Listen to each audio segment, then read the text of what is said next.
వీళ్ళందరికీ ఒకటే విజ్ఞప్తి చేశాను. Short term, medium term, long term మీరు గైడెన్స్ ఇవ్వాలి, చేయూతనివ్వాలి. అవసరమైతే 10 రూపాయలు ఖర్చు పెట్టాలంటే పెట్టాలి. ఒక వ్యక్తి ఉంటాడు, ఆ వ్యక్తికి సహకరించి వాళ్లకు నైపుణ్యం నేర్పించి వాళ్లకు 10 రూపాయలు సంపాదించే విధంగా ఆర్థిక సహాయం చేయగలిగితే వాళ్ళు బాగుపడతారు. వాళ్ళ పిల్లలున్నారు, 10వ తరగతి చదువుతారు. ఏం చదవాలో చెప్పి వాళ్ళు కానీ చదివించి ఒక 5 ఏళ్లు చేయూతనిస్తే బాగా చదువుకుంటే వాళ్ళే సెటిల్ కావడమే కాకుండా బ్రహ్మాండంగా రాణించి 10 మందికి సహాయం చేసే పరిస్థితి వస్తుంది. ఈ కార్యక్రమం ఎక్కడా లేదు.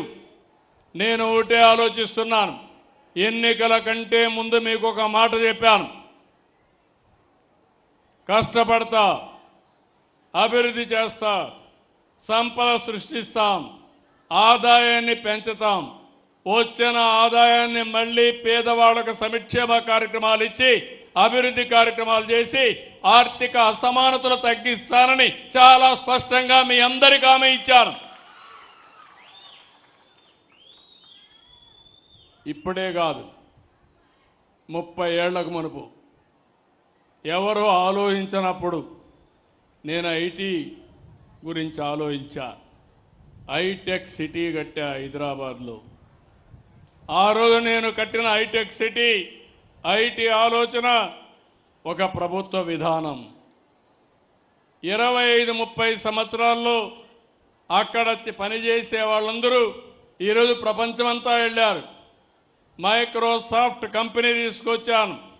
అందులో పనిచేసే నాదెళ్ల సత్య మైక్రోసాఫ్ట్ సీఈఓగా ఎంపికయ్యాడంటే అది మనం చూపించిన చొరవని మీ అందరికీ విజ్ఞప్తి చేస్తున్నా.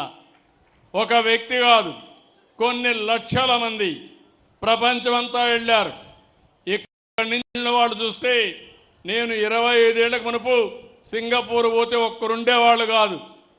నిన్న నేను సింగపూర్కు పోతే ఒక తెలుగు వాళ్ళు 40,000 మంది ఒక్క సింగపూర్ ఒక దేశంలో ఉన్నారంటే ఇంకా అన్ని దేశాల్లో ఎంతమంది ఉన్నారో మీరే